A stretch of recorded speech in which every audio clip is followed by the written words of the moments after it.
ছেড়ে চলে গেছেন ৬০ বছরের বরকে, রেখে গেছে শুধু ব্লাউজ।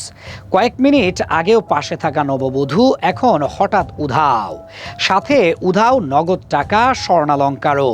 শুধু রেখে গেছেন তার একটি ব্লাউজ। নাটোরের বড়াই গ্রামে এখন সবচেয়ে আলোচিত নাম আকাব্বর আলী। বয়স ৬০ পেরোলেও মনটা ছিল একেবারে তরুণ। আর সেই তরুণ মনেই একদিন ঝড় তুলে হাজির হন দুই সন্তানের জননী তাসলিমা।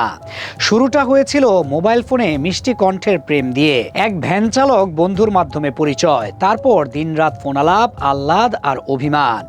১ মাসের মধ্যেই আকাব্বর আলী বুঝে ফেললেন এ জীবনে আর কিছু না হোক, প্রেমটা এবার সত্যি সত্যি হয়ে গেছে।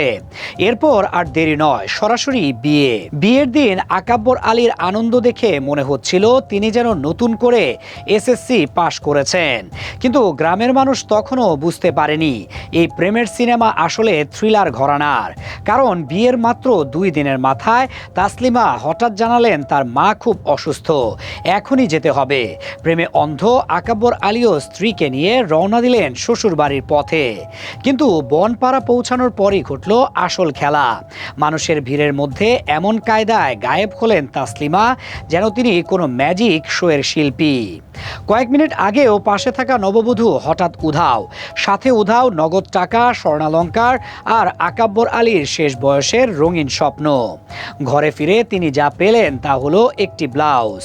এখন সেই ব্লাউজ নিয়ে গ্রামে চলছে হাসাহাসি, আড্ডা আর চায়ের দোকানে বিশাল বিশ্লেষণ। কেউ বলছে এটা প্রেম না, এটা ফুল এইচডি হানি ট্র্যাপ।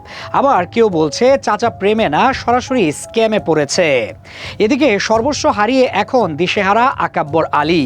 তার কষ্টের চেয়ে গ্রামের মানুষের বিনোদন যেন বেশি। তবে এই ঘটনা মজার হলেও বড় সতর্কবার্তা হিসেবেও দেখছেন অনেকে।